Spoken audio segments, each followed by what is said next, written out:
Thank you very much.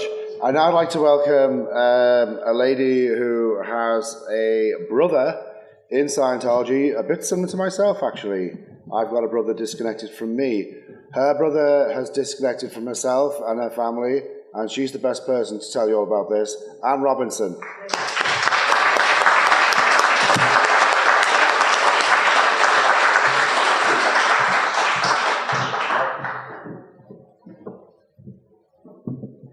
Afternoon, everybody. It's been a long day, but a really, really interesting day. I'm so pleased to have heard the stories of so many people who have left Scientology, and it gives me and my family hope. I'm here talking on behalf of my family, but I'd like to say my brother is here, my sister is here, my husband, my son and my daughter, and all other family members who would love to be here as well. Not everyone can be here, but it's nice to be here to represent them today and to talk about it. I'd like to start by reading to you a statement issued by my family to the press in the early summer of 1994. It was a statement of the Phelan family. Our brother Tony has been involved with Scientology for the past 6 years. In the beginning, we were unaware of what we now view as the sinister nature of the organisation, but we did notice many changes in our brother's outlook and personality, as well as an adverse effect on his relationship with us. This led us into investing Scientology as a philosophy and as an organisation. In our opinion, Tony's membership of this organisation is not voluntary. We believe it is as a result of coercive and destructive pseudo-scientific processes based on deception, dependency and fear.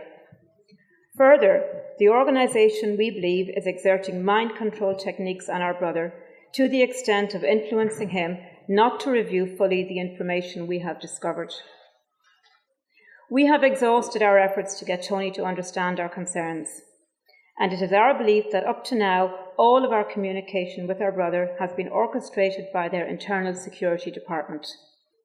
In our opinion, this department specialises in coercive tactics and considers that lying, cheating, stealing or destroying any opposition to their doctrines is acceptable in order to protect their interests. This has only reinforced our concern for our brother's safety and well-being. We are determined to secure the release of our brother and shall continue our campaign until Scientology ceases to exert its influence on him. That was 18 years ago. Yeah.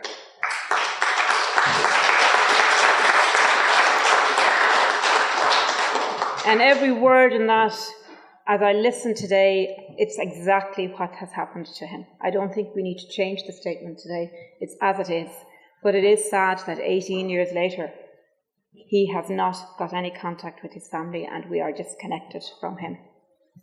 Some of you know the background, but just to briefly go through it. My mother died quite suddenly in 1988. At the time, Tony was working for an electronics computer firm based here in Dublin, but he had been sent on a training course over to California. He was spending 6 months over there. So when my mother came ill and died quite suddenly, he got home just before she died, but didn't really get a chance to talk to her. Following the funeral, he didn't really communicate much with any member of the family. He was still in shock, as we all were, but he returned to the States very shortly afterwards. And through talking to people he shared apartment with later on, we discovered what happened. Letters or notifications or leaflets came in the door advertising Dianetics. And he was at such a vulnerable time in his life. While he was with colleagues from Ireland, he was separated from his family and friends at a very difficult time in his life. And that's what drew him into it. And to summarise everything else, at the time we had no idea what Dianetics was. When he came home, he told us he was doing these personality courses and that he found them really helpful. And of course we thought, he's just back from America, what's Dianetics, it's fine, we won't worry about it. So over the next year or two, while we knew he was doing these courses here in Dublin, and we did notice some changes taking place in his personality, we weren't overly concerned. First time when we started getting concerned was around the end of 91, beginning of 92. One of his old mates from work sent us a copy of a Time magazine article. And the Time magazine article was, and I'm sure a lot of you know of it, the thriving cult of greed and power. And it stated, summary, that it ruined lives, lost futures. Scientology poses as a religion, but is really a ruthless global scam. That was the first thing. Oh my God, we started looking at it. He refused to read that article. When we started talking to him and saying, what is this? Talk to us. He refused to read the article. Various members of the family went off and did various research, and my older brother PJ would have met up with Mike Gard at the time. Mike, as you all know, is involved with Dialogue Ireland. Mike gave us a lot of information about Scientology at that time. My other brother John spoke to Bonnie Woods and John Atack, got information from them. We did various research. I'd like to give you some quotes of some of the information we had. A justice lately ruling on a child custody case in London in July 1984 stated, Scientology is both morally and socially obnoxious. It is corrupt, sinister and dangerous. It is corrupt because it is based on lies and deceit. It is sinister because it indulges in infamous practices. It is dangerous because it is out to capture people and indoctrinate and brainwash them. A report on the Board of Inquiry into Scientology for the state of Victoria, Australia in 1965. Scientology is evil. Its techniques are evil. Its practice is a serious threat to the community, medically, morally and socially. And one more. Californian Supreme Court Judge Breckenridge, in a 1984 decision, when he was describing the founder of Scientology, Mr. L. Ron Hubbard, the evidence portrays a man who has been virtually a pathological liar when it comes to his history, background and achievements. The writings and documents and evidence additionally reflect his egoism, greed, avarice, lust for power and vindictiveness, and aggressiveness against persons perceived by him to be disloyal or hostile. That and all the other information we had about Scientology, we tried to get Tony to read, and he would not read it, and he would not listen to us. This was kind of, and I don't have exact dates, we're talking here between 92 and say early 94. We worked a lot privately within the family to try and communicate with him. He went to do courses in St. Hill in East Grimstone in England. My brother John was living over there at the time. He stayed with John for a while, but when John tried to help exit him through information he had got from John Atack and Bonnie Woods, he stopped going to stay with John. He went and stayed in a B&B, etc. And he started at that stage disconnecting from us. The final straw, I suppose, came for Sen when he took early redundancy. And I'm not 100% sure of the timeline on this, but I think it was around 93. And he would have got a fairly big lump sum of money from his company. And he told us he was going to do a full-time course for the next 12 months in St. Hill with the intention of becoming a full-time auditor. So all our attempts in a private way of trying to get him out just weren't working. So at that stage, we decided it's time to go public. So in 1994, early summer 1994, we did our first protest against Scientology. And it's at that time we produced that statement. And we did basically a protest outside our offices in Middle Abbey Street. And there was follow-up interviews with the media, etc., both here in Ireland and in England, because John was working in England at the time and he was interviewed by a number of English newspapers as well. We did everything we could at the time that we felt to try and get him out, and it just didn't work. So then the next big kind of publicity we did was that we were invited to participate in the Late Late Show in 1995, and many of you who are involved in looking at Scientology will have seen that on YouTube. My other brother PG was in the panel, the rest of us were in the audience. Tony was there with his minder, as we liked to call the person who was with him. And at the end of the Late Late Show, we approached Tony and said, will you talk to us on our own? The answer was no, and he just left.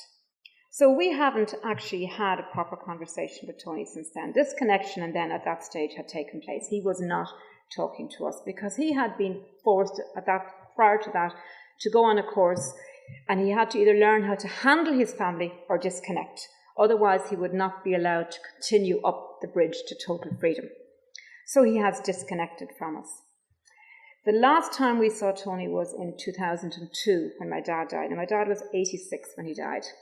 And I'm proud to say that he fully supported us in our public campaign against Scientology. Like, he was too old himself to participate or to agree to be interviewed or get involved, but he was very much in favour of what we were doing. He felt he had lost his son.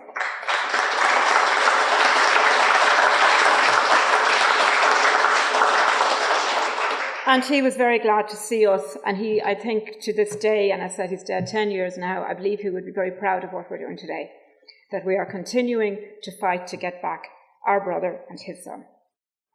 So the next time we saw Tony was actually at his funeral. We knew at that stage that Tony had moved to America, and we knew he was working in a computer company in Boston.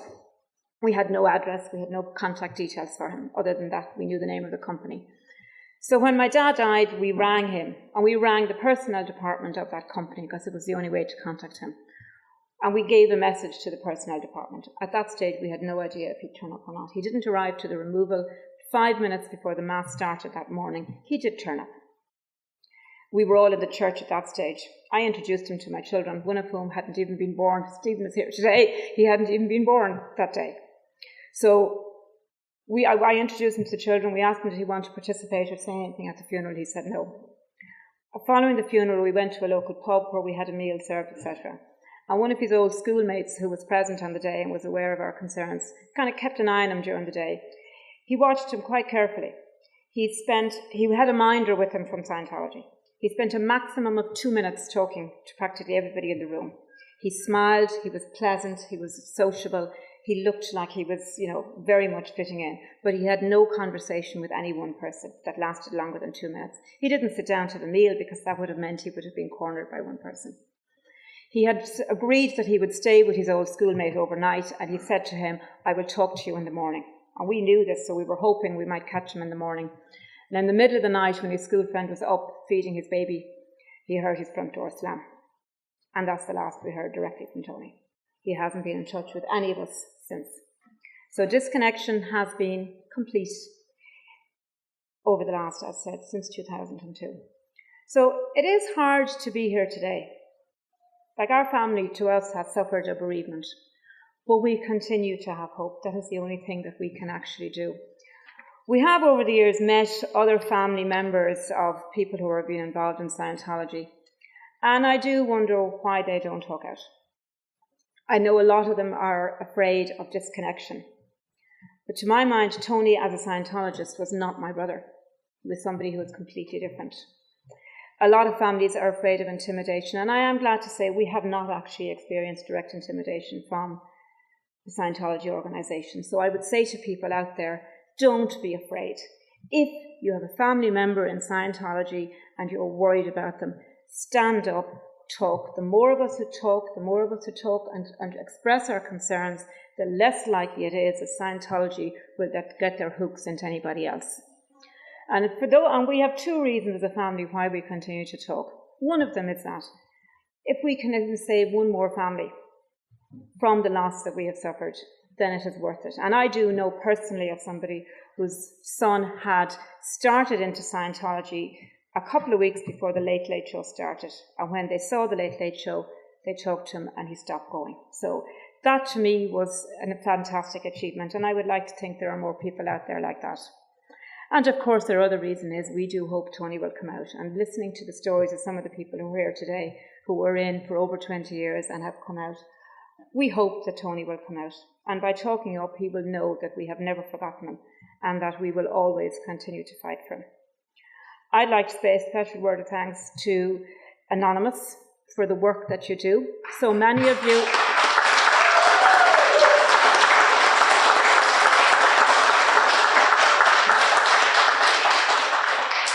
So many of you have no direct contact with Scientology. You haven't had family members who have been involved, but you're willing to fight for us. And I do appreciate that.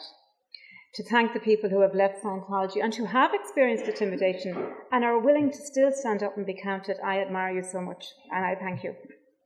Mike Gard from Dialogue Ireland, who has been beside us for the last 18 years in our fight, and I do appreciate that, because having somebody who can actually kind of help you is fantastic.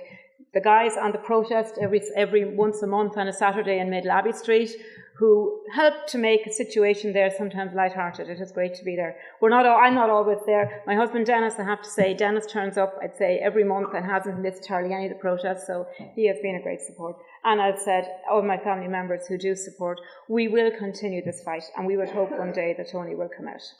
Okay, thank you.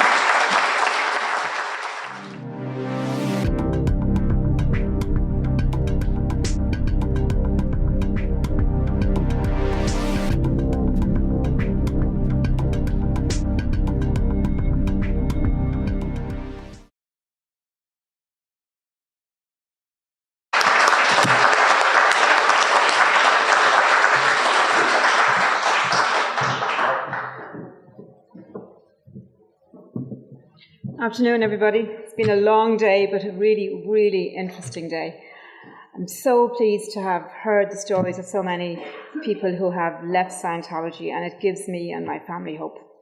I'm here talking on behalf of my family, but I'd like to say my brother is here, my sister is here, my husband, my son and my daughter, and all other family members who would love to be here as well. Not everyone can be here. All of our communication with our brother has been orchestrated by their internal security department. In our opinion, this department specialises in coercive tactics and considers that lying, cheating, stealing or destroying any opposition to their doctrines is acceptable in order to protect their interests. This has only reinforced our concern for our brother's safety and well-being. We are determined to secure the release of our brother and shall continue our campaign until Scientology ceases to exert its influence on him. That was 18 years.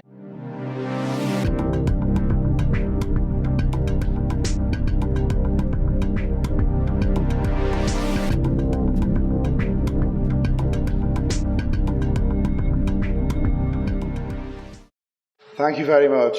I'd now like to welcome a lady who has a brother in Scientology, a bit similar to myself, actually. I've got a brother disconnected from me. Her brother has disconnected from herself and her family, and she's the best person to tell you all about this. Anne Robinson. Scientology as a philosophy and as an organisation. In our opinion, Tony's membership of this organisation is not voluntary. We believe it is as a result of coercive and destructive pseudo-scientific processes based on deception, dependency and fear. Further, the organisation, we believe, is exerting mind control techniques on our brother to the extent of influencing him not to review fully the information we have discovered. We have exhausted our efforts to get Tony to understand our concerns, and it is our belief that up to now, but it's nice to be here to represent them today and to talk about it. I'd like to start by reading to you a statement issued by my family to the press in the early summer of 1994. It was a statement of the Phelan family. Our brother Tony has been involved with Scientology for the past 6 years. In the beginning, we were unaware of what we now view as the sinister nature of the organisation, but we did notice many changes in our brother's outlook and personality, as well as an adverse effect on his relationship with us. This led us into investing Scientology